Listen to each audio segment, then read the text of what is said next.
நீ மத்தவங்க கிட்ட பொய் சொல்லு நடிடா. நான் உன்ன நம்பி தானே குடுத்தேன். எனக்கே தெரியாம அது எப்படி பண்ணேன்னு சொல்லி கேட்டு, அது ஒரு பெரிய பிரச்சனை போச்சு. நான் அப்ப காலேஜ் ஃபர்ஸ்ட் இயர் படிச்சுட்டு இருந்தேன்.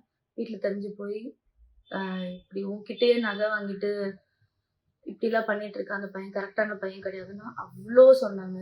அவ்ளோ அடிச்சாங்க, திட்டுனாங்க. கேட்கல. யார் பேச்சுமே கேட்கல நானு. இல்ல அவன்தான், அவன்தான், அவன்தான் அப்படின்ட்டு இருந்தேன். அப்புறம் நம்மள வந்து பிரிச்சுருவாங்க. நம்ம ஒரு சைன் போட்டுட்டா, நம்மள யாருமே வந்து பிரிக்க முடியாது அப்படின்னு சொன்னா. எனக்கு அப்ப 21 தான் ஏஜ். அப்போ நான் நான் ரொம்ப பெரிய தப்பு பண்ணிட்டேன் என் லைஃப்ல. இப்போ வரைக்கும் ஒரு ஒரு செகண்டும் நான் அத நினைச்சு ரொம்ப ஃபீல் பண்றேன்.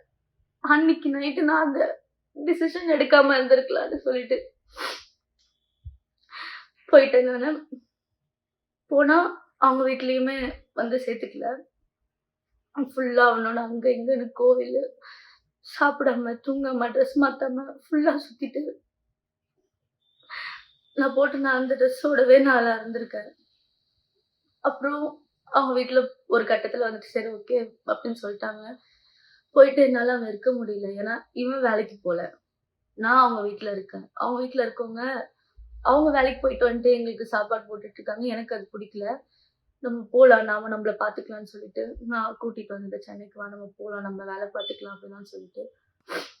அதுக்கு முன்னாடியே நான் ஸ்கூல், காலேஜ் நான் 10த் படிக்கும்போதுலருந்து மாடலிங்கு, ஷார்ட் ஃபிலிம்ன்னு 10த் படிக்கும்போதுலருந்து நான் எல்லாமே பண்ணியிருக்கேன்.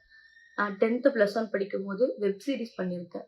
அப்பத்துலருந்தே எனக்கு இதுதான் நம்ம பண்ண போறோம் அப்படின்றது மைண்ட்ல இருந்துச்சு. காலேஜ் படிக்கும்போது நெறைய ஆப்பர்ச்சுனிட்டீஸ் வந்துச்சு. ஆனா அம்மா வந்துட்டு இப்போதைக்கு நீ பண்ணாத. டிகிரி முடி, டிகிரி முடின்னு சொன்னதுனால நான் எதுவுமே பண்ணவே இல்ல.